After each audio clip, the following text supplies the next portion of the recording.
Ab'emikwano abaagalwa mbalamusizzaako mu Mukama waffe Yesu. Mwebale bye mukola, Mukama yeebale okubajjanjaba.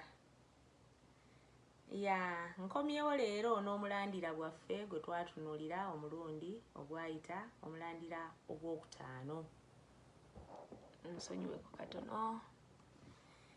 Omulandira ogwo naguyita ekifo. Kye kigambo ekirungi ekikozesebwa, ekifo. Mu Luzungu tukiyita position oba place. Nalinga ngwanjula era twatunulira ebigambo bingi oba ebintu bingi ebikwatagana n'ekigambo ekifo.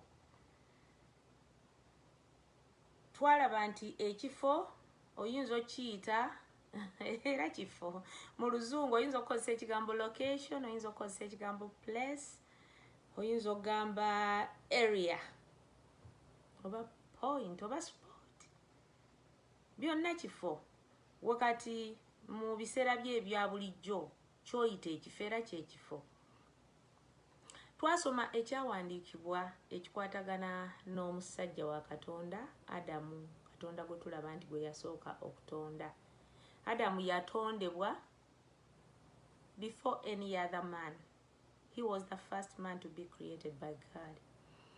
Kakati ne tulaba nga that was Genesis chapter 2 oba olubereberye ssuula 2. Etugamba nti Katonda yatonda omuntu, engeri gye yamutondamu twakiraba oba mukimanya abasomi ba Bayibuli, n'amuteeka mu lusuku oba mu nnimiro eyitibwa Eden oba Eden. Teyakoma ku kyakumuteekayo buteesi, naye n'amukwasa obuvunaanyizibwa. Olusuku olwo lwe yamuteekamu oba ennimiro agikoleko, agirime, agirabirire, akole buli ekyetaagisa mu nnimiro omwo. Bwe tuba tugenda ebuziba okunoonyereza ku Katonda ng'atonda omusajja ono n'ennimiro eno, tugizuula nti yalimu ebintu bingi Katonda bye yali ataddemu nga tannatonda muntu. Era Katonda yalina ensonga kubanga yayagala omuntu abeere ne kye bayita complete life nga bwe tuginoonya, bwe tugisomako. Era ensonga lwaki tusoma ku mirandira gituyamba okubeera ne complete life. Kati ennimiro eyo tugijjamu ekigambo kya position oba placement. God placed that man in the Garden of Eden. Katonda n'ateeka omuntu mu kifo ekyo. Katonda takola nsobi ab'emikwano, yamuteekayo olw'ekigendererwa, n'amuteekayo ng'amaze okuteekayo byonna omuntu byajja okwetaaga, aleme okwemulugunya. Naye bwe tusoma nga twongerayo twezuula nti ekifo ekyo Adamu kye yalimu ekyalimu buli kintu Katonda kye yali amulondedde, era teyakiwangaaliramu. Olw'ebyo bye yayagala nga bwe tunaabiraba, Adamu mu kifo ekyo teyalwamu. Kati ab'emikwano leero nnyongera okugaziya ekyo kye twatandika. Tukyali ku root 5 oba omulandiro ogwokutaano oguyitibwa position place. Naye leero njagala ngaziye ekyo kye twatandika era nkiyise part 2 of position and place. We are making a review. Era natandise dda. Mujjukire omulundi ogwayita mu video yange nateekawo categories eza abantu oba eza titles oba amannya ge nayagala wemba neetooloolera kubanga ge tumanyi obulungi ne kyenjogerako kibeera kitegeerekeka. Emitwe gy'abantu abo nagiyita omusajja oba omukazi, n'engiyita omwami oba omukyala, n'engiyita taata oba maama. Those are the three categories ze twagala twetooloole buli lwe tunaaba twogera ku kigambo kya position. Eriyo ebirala emitwe emirala naye gino giri very common ate era bye tugyogerako si bipya gye tuli. Kati Katonda yatonda omusajja n'omukazi n'abateeka mu nnimiro Eden. Katonda oyo eyatonda Adamu ne Eva ffenna twava mu abo tulina gye tuli mu bifo gye tuli. Tandika okulowooza ku bifo ebyo. Nayogera ku bifo nga gye tukolera emirimu gyaffe, abamu ba students gye tusomera. Lowooza ku kifo nga amaka mwe tubeera. Jjukira musajja n'omukazi ne bwe baba baana era abaana Katonda abatuwanga kuliko omulenzi n'omuwala ne bwe kaba kabebi kaba kawala oba kalenzi. Bwe tutyo Katonda bw'akikola be bavaamu ate ffe aboogera abantu abakulu n'abakadde bajjajja. Kati wonna ekifo kyonna ky'olimu kye kifo kye tuwogerako. Oyinza okuba ng'oliyo ku kyalo kyewammwe gye wazaalibwa oba gy'obeera. Oyinza okubeera mu katawuni, oyinza okubeera mu nsi yo Uganda oba ensi yonna gy'omanyi. Munnange oyinza n'okubeera ng'oli mu kye twayita birth order mu kuzaalibwa ng'ekifo kyo kyakusatu. Tweyogerako I'm the first born in our family, I'm the last born, I'm the baby boy, baby girl. Byonna ebyo kifo. Ab'emikwano ebyo mbireese obwongo bwaffe tubukuŋŋaanye. Kaakati njagala olwaleero tutunuulire oba tuyige nti waliwo engeri gye tuli positioned, ways you and I are positioned. Era nataddewo engeri ssatu. Waliwo abali positioned oba abali mu kifo ky'olimu nga wateekebwawo Katonda. Kati katuddeyo ku birth order. Teyali choice y'okubeera first born oba kubeera middle oba okubeera last born. Katonda ye yakikola, weesanga bwesanze. Era bw'oba onyumya abantu baga nti ate waffe engeri gye ndi first born, engeri gye ndi baby boy, baby girl mu family. Ekyo kyali kuteesa kwa Katonda. Gwe omukazi ali eyo oba omusajja ali eyo tekwali kuteesaako okubeera omuzadde, father, mother. Okujjako ng'olina bwe wakikola. By the way, ensi naye erina bwe tukolamu omulimu. Mbiwulira, sijja bigamba nti mbimanyi nnyo kubanga sibinaako experience. Naye abantu bagenda ne banywa oluzaalo, mbu nagenda ne nnywa oluzaalo. Ne bano abantu abalaguzi boogera, obuliddwa omwana, jangu nkuwa eddagala ofune oluzaalo. Ebyo si bye naze okubabuulira. Naye njogera nti waliwo abali mu bifo nga Katonda yakutaddemu. Abantu abali mu bifo nga Katonda yakutaddemu tulina ebyokulabirako. Tulaba jjajjaffe Ibrahim oba Abraham. Jjajjaffe Ibrahim ayogerwako mu Lubereberye Ssuula 12. Ye musajja jjajja w'abakkiriza. Eyali omusajja tuludde mu myaka, simanyi yalina emyaka emeka. Gwali eyo nange kye tutayinza kukola oba oli awo. Kati wendi wano Katonda n'aŋŋamba nti vva mu nsi yannyo ogende mu nsi gye ndikulaga. Vva mu kika kyo, vva mu baganda bo, vva mu byonna by'obadde olowooza. Genda mu nsi gye ndikulaga. Abraham teyagaana. Yagondera Katonda n'agenda, yatambula. Olugendo luwanvu ne bye yayitamu byali biwanvu. Naye ab'emikwano yagonda n'agenda.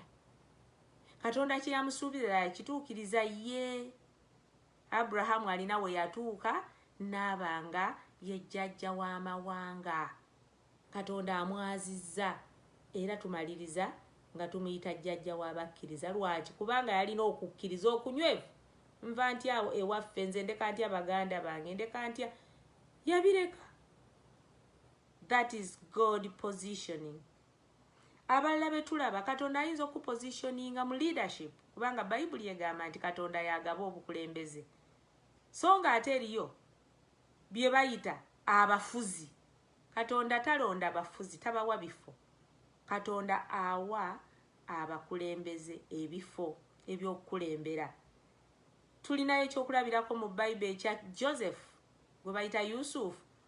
Yalina ekifo kye mu famire ng'omwana wa Yakobo. Ate n'afuna ekifo n'agenda ng'ebifo bikyuka nga bwe tusoma story olaba yabeerako ne mu mpuku banne baamuziikako mu kinnya. Ekyo nakyo kyali kifo for that time.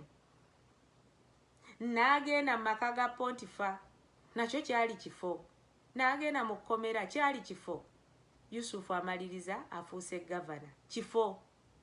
Katonda yamuyisa mu ebyo byonna amutuuse mu kifo. Ab'emikwano gwe nange oteekwa okuba nti olina by'oyitamu nga si gwe obikola naye nga Katonda abikola, olw'ekyo ekifo kyakutegekera.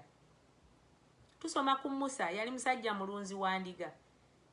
Yamuwa ekifo n'ava mu kulunda endiga n'abeera liida.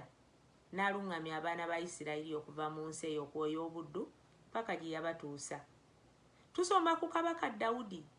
Yali mulunzi wa ndiga naye ng'alina ekifo mu famire gye yazaalibwa mu baana ba Yese. Samwiri bw'ajja okufuka amafuta nga Katonda bwe yamutuma nti waliwo agenda okuba kabaka mu famire eyo. Abalala baaliwo ne taata yali talaba Dawudi nti mwana we mu kiseera ekyo ng'era bwe bitera okubeera.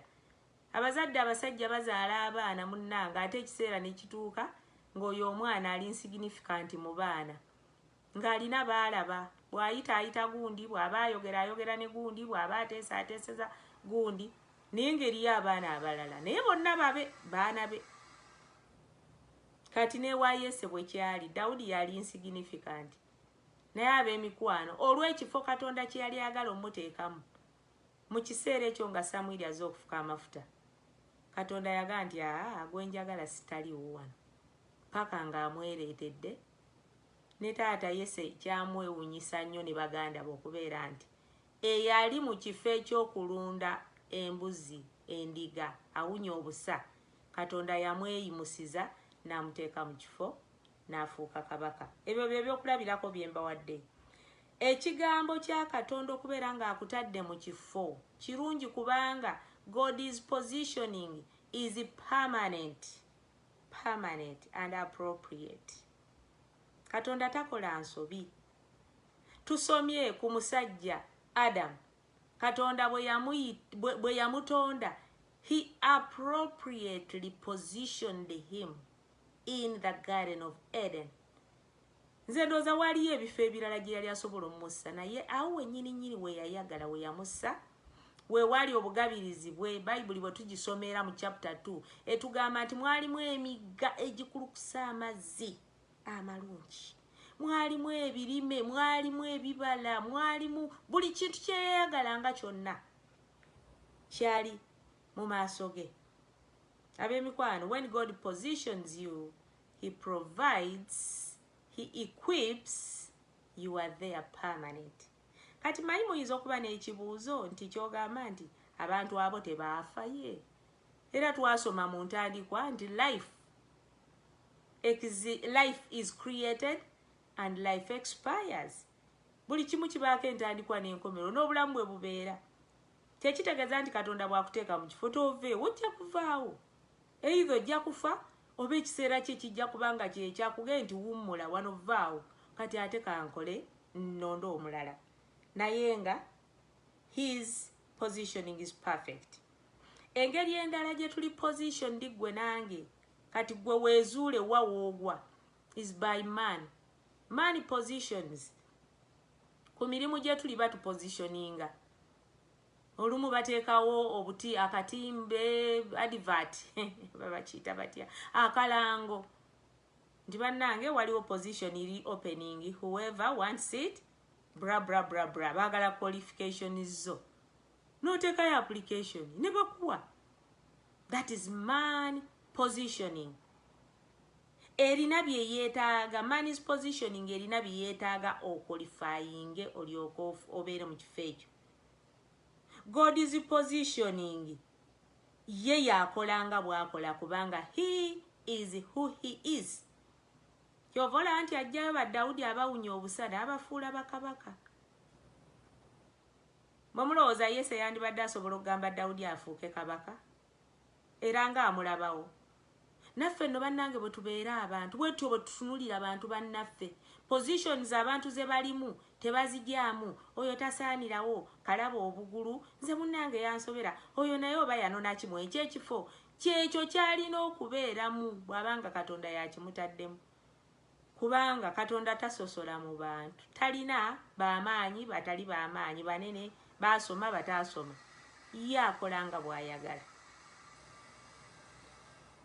Tulaba ekyokulabirako eky'abantu ekyo position ey'omuntu. Naleese example emu bwe tusoma mu Genesis 25 oba olubereberye 25 tulaba olugero lwa Yakobo ne Esau, abaana ba Isaaka. Abaana abo baali balongo, naye era nga bwe mmanyi omu asooka n'omulala n'addirira. Kati ebyaliwaawo mu kuzaalibwa mu byesomere mujja biraba. Omwana eyasooka ye yali Esau. Yakobo najja ng'amukutte bw'ati ku kigere ku kisinziiro amweripyeko.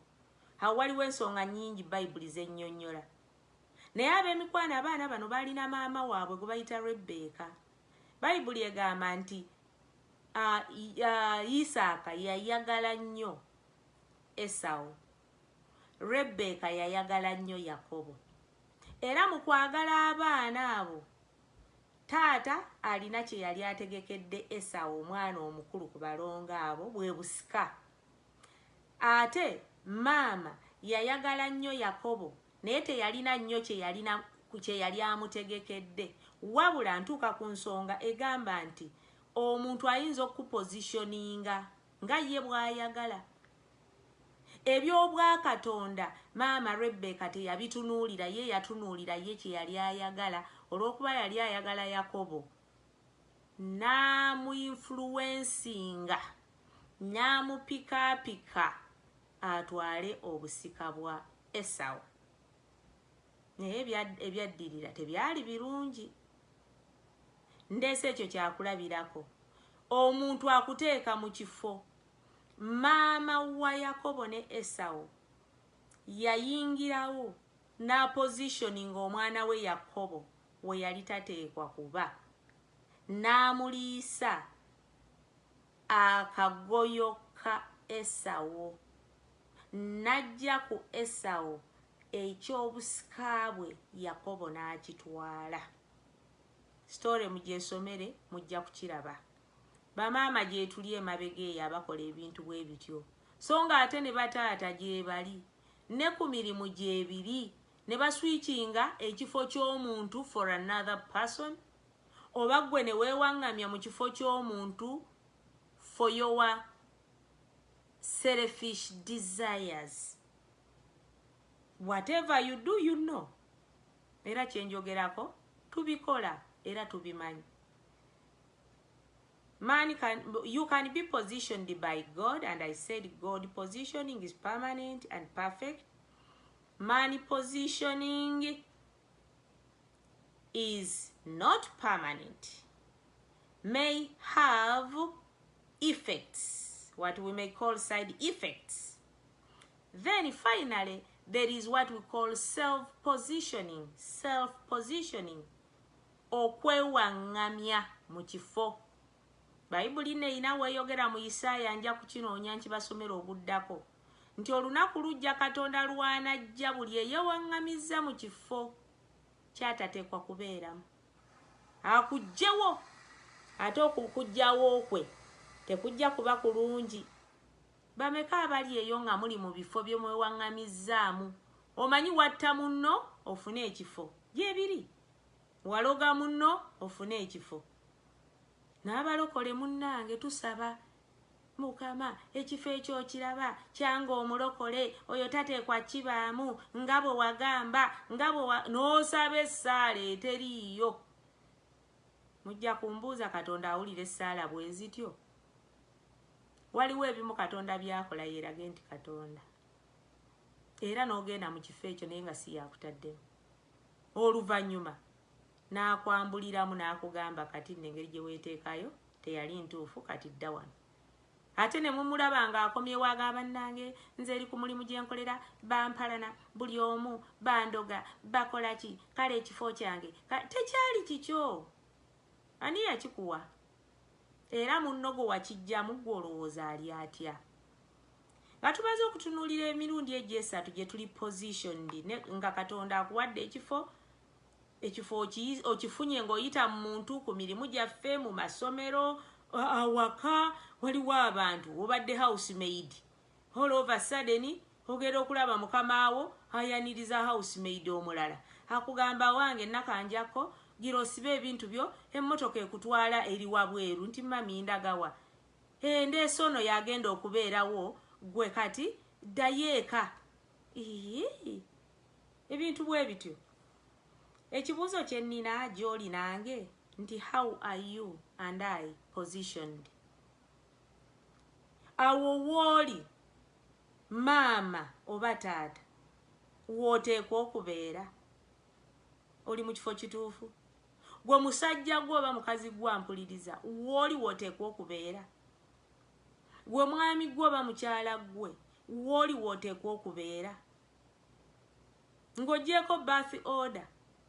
Kizibu nnyo nnyo n'ekyo kya Bwakatonda ddala. Kizibu nnyo omuntu okuga nti nze muwala omukulu nga si gwe mukulu. No, eriyo abantu abeewaŋŋamya mu bifo naye ekyo kyagaana. Kizibu okweteeka wootoli mpozi abaagala okusala emyaka nze bebi eka ayinza okukyogera bw'atyo sarcastically. Naye birth order is God given period. Toyina bw'okikyusa. Mu ssomero tubiraba. Nze ndi musomesa.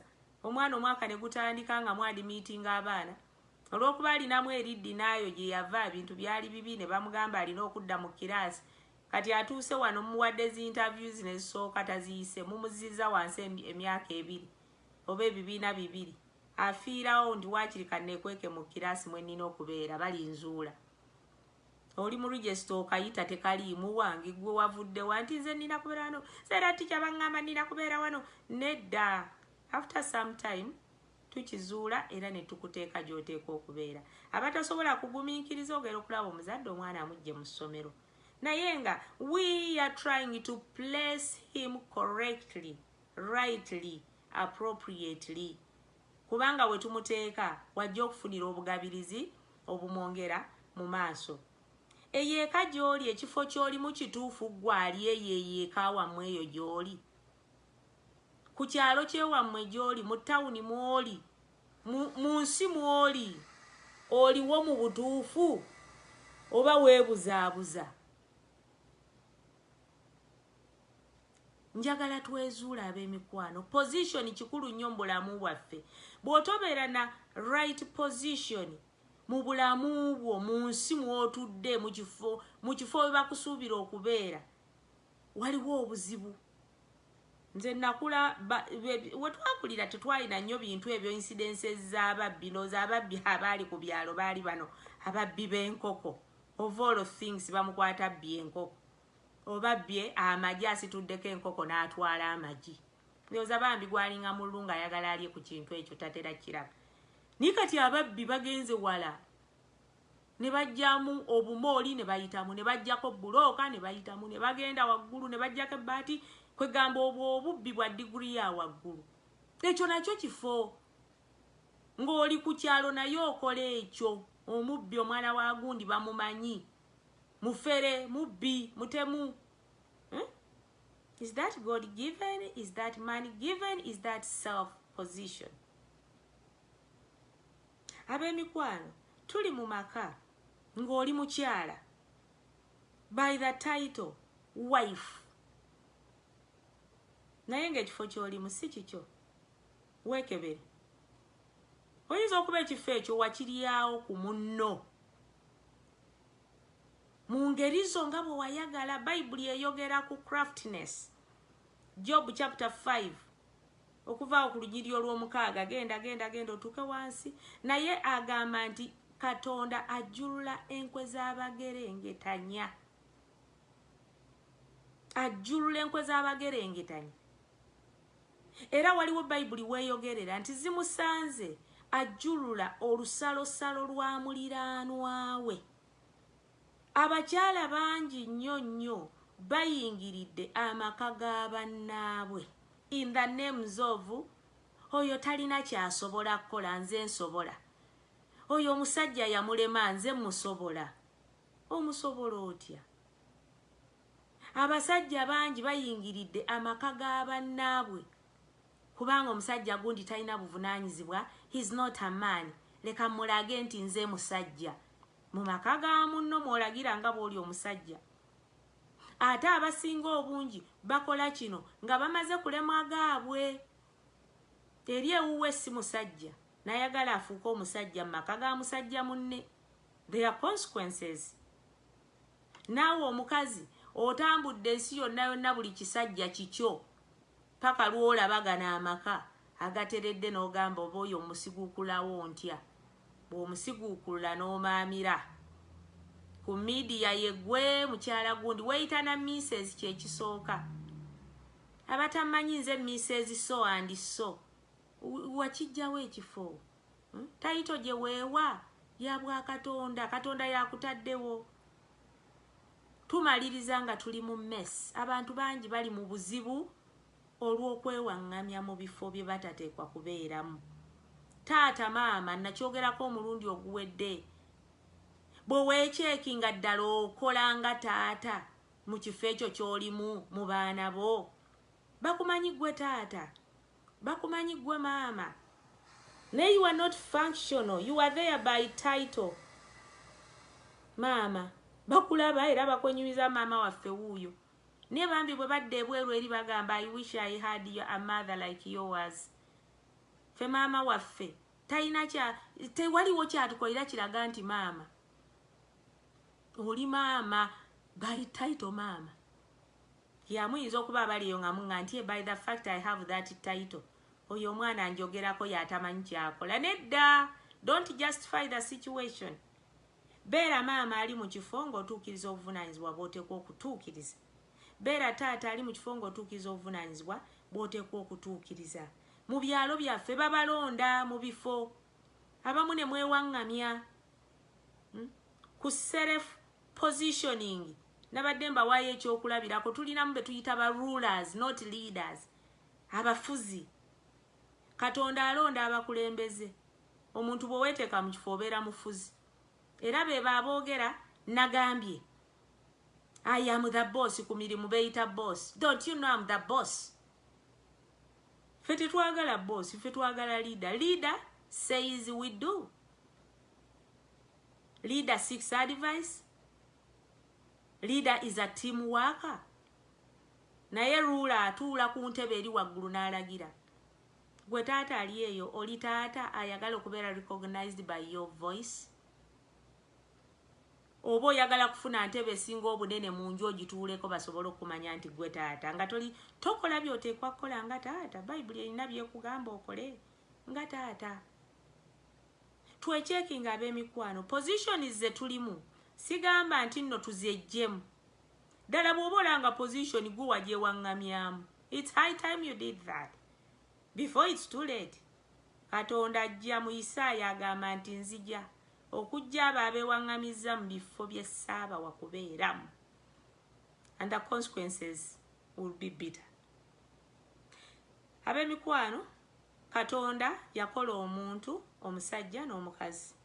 N'abateeka mu kifo kye yabateekamu, that is Eden, Garden of Eden. Of all places waliyo ebifo birala we yandibatadde. Naye yabateeka mu Garden of Eden. Lwaki? Kubanga yali amaze ogiteeka mu buli kye baneetaaga kyonna obugabirizi bwabwe we bwali. Era yali alina okubawa ekikozesebwa in case bakyetaaga for further responsibility. Kati gwe bw'otokkiriza Katonda kupositioninga, manya nti tojja kufuna bugabirizi bwe weetaaga. Ojja kubeera ng'ocomplaininga, ojja kubeera ng'omessing up abalala, ojja kubeera ng'ofuuka burden eri abalala. Tulabye bakama baffe ku mirimu ng'olunaku lujja nga ye bw'atuuka mu kifo ne mumanya nti oyo yasuze alina ebizibu. Naye ng'ebizibu bye yasuze nabyo biruwa? Yagenze nabyo ne yeebaka nabyo, n'azuukuka nabyo, akomyewo nabyo ku mulimu kati olwo olunaku lujja kubeera nga emmeeza azikuba bw'asamba ebidomola bw'akola ki ne mu maka gye ebiri maama asamba ebidomola taata asamba emmeeza abaana badduka beekweka bw'ayita omwana watatekwa muyitira bw'amukuba emirawo olw'okubeera mu kifo ekikyamu oba obutamanya kuyitibwako mu kifo ekyo ky'olimu. Kkiriza Katonda akupositioning akuwe bye weetaaga mu kifo ekyo, tojja kwemulugunya, tojja kufuuka kizibu eri abalala. Tuukiriza obuvunaanyizibwa bwo. Omuntu yamukola abeere mu nnimiro agirime agirabirire ebyetaagisa byonna abikole. N'amuwa omukazi abeere helper. Gwe omusajja ali eyo tobeera munafu, kola ky'oteekwa okukola nga musajja. Nze ng'omusinyumirwa nnyo okuwulira musajja agamba omukazi yantwalako obuvunaanyizibwa. Abakazi baagala emyenkanonkano, nze namuleka. Lwaki omuleka? By the way, nze njagala nnyo abakyala n'owulira mbabeeramu. Olw'okuba ndi musomesa njagala nnyo okufuna information mu bantu. Oli naakugamba nti nze munnange Mukama yannyamba. So omusajja owange buli kintu yakikola ndabiraawo. That is the way to go. If you are the leader, if you are the head, be a role model. Waliwo n'abamu omukyala n'agamba munnange nze siyinza kugula kintu omusajja takimanyi tinagenza mu dduuka naguze engoye nakoze eki era oluzimuleeta nagga sente wazigyewo akimanyi nkola naye asigala mu kye bayita manhood, masculine energy oba power eraga nti nze musajja. Takyogerako bwogezi naye by function abeera musajja. Tekikwetaagisa kuga nti abantu temumpa kitiibwa. Tekikwetaagisa kuga nti abaana mmwe temumanyi nti nze taata wamwe. No, by function abaana bajja kutegeera nti gwe taata. Not only by title. Ab'emikwano tuddeyo ku responsibilities zaffe. Omukazi kola ky'oteekwa okukola, ate omukazi bw'obeera helper tekitegeeza nti sit back. You help omusajja w'atasoboledde oba w'asoboledde n'alemererwa. Omusajja kola ky'oteekwa okukola ate gwe tofuuka helper. Don't switch responsibilities. Abasajja abali eyo temuyaayana kubeera bakazi, si kya bwa Katonda. N'abakazi temuyaayana kubeera basajja, si kya bwa Katonda. Abamu mukyusa amaloboozi, abamu mugenda ku plastic surgery mufuukire eddala n'entambula n'ekyuka ne bagenda ne mu kanyama. Abakazi n'obasanga nga bakoze zimbasoozi ate n'osanga omusajja ye nga yasowola emirembe jjajja nti omukyala obuvunaanyizibwa yabutwala. Nze mutunuulira butunuulizi y'amanyi. Nedda, you'll give an account for your responsibility in that position. God is on top. He's supreme.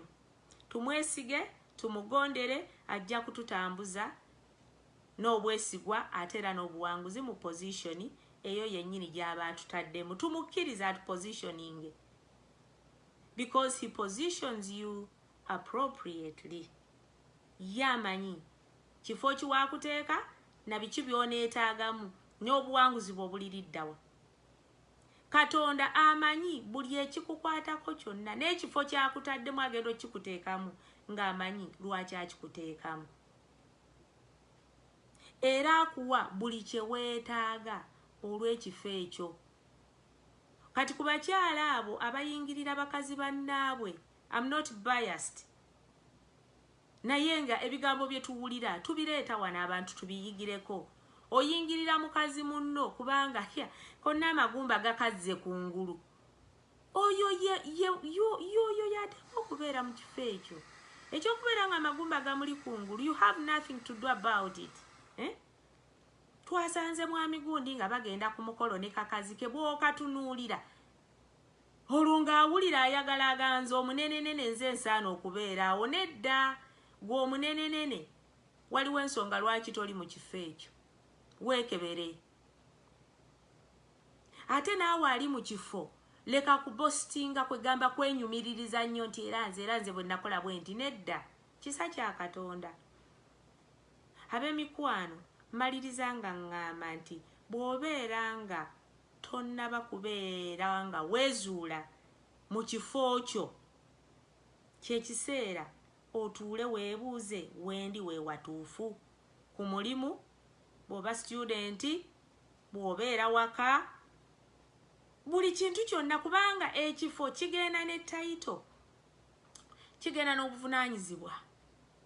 By the way kino gujja kuba mutwe mulala n'okwogera kwennyini ebigambo ebikuvaamu tubirelatinga nnyo n'ekifo mwoli ne title gy'olina. Waliwo ebigambo bamaama bye mutateekwa kwogera nga muli mu baana oba nga muli mu bantu. Nze ndi maama w'abaana bangi nnyo, my biological children and God given children. Abaana bampita maama. Kati buli lwe mbangezaako okubaako ekintu kye nkola ng'omuntu omwoyo omutukuvu aŋŋaana edda ogenda kwonoona title ye ey'amaama. Era ekyo ab'emikwano kinkuumi. Neegendeza nnyo bye njogera nga ndi n'abaana, neegendeza nnyo bye njogera nga ndi ne bafumbo bannange kubanga waliwo abantu nuulidde nga ndi exemplary.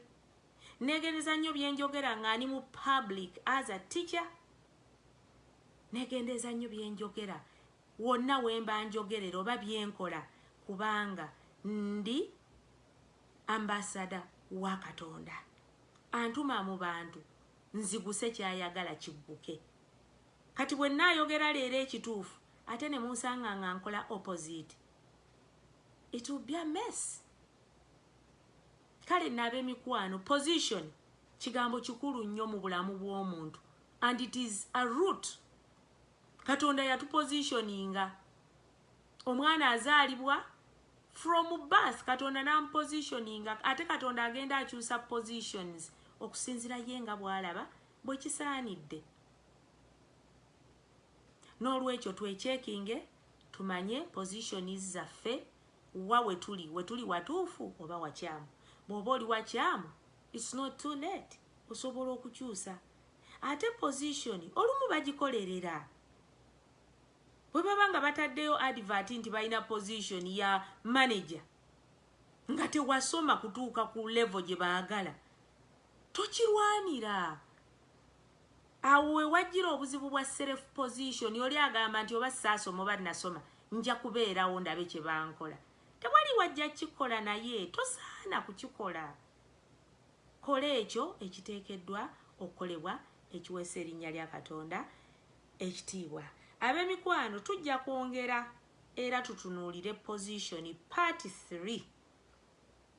Waliwo ensonga lwaki omuntu olina okubeera mu position, ate era waliwo ensonga lwaki olina okuva mu position, ate waliwo n'abantu nga tebakuuma positions zaabwe. Kiki ekikireeta? Olinga kitengejja ku nnyanja ne ku mulimu mu mwaka okola emirimu 15. Omuntu n'obeera mu maka ng'oli mukyala ow'amaka, leero oli wa gundi, omwezi ogujja oli mukyala gundi, ogujja oli mukyala gundi. N'obeera maama nga obeera maama w'abaana nga 15 nga buli mwana alina taata. Ne bataata bwe mutyo. N'obeera n'abakazi 15 buli mukazi alina omwana. Kati oli taata waani? Oli bba waani? Oli mwami waani? Ab'emikwano mwebala okubeera nange akawungeezi ka leero b'amakya ga leero. Mbajjukiza nti musharinge tuganyulirwe wamu, ate era basobola okusubscribinga ku YouTube, omusubscribinge. Videos zino nzikola live ku Facebook once in a week, ate ne ku YouTube zezimu mu Luganda ne mu Luzungu zibeerayo. Kasita oteekamu Catherine Nsubuga ku YouTube obeera onfuna. Wano kiri obvious. Katonda affe omulungi abanjagalire, twezuule tumanye ebifo byaffe mu nsi eno mwatuwadde. Mbaagala nnyo, nja kwongera okubalaba mu wiiki ejja. God bless you.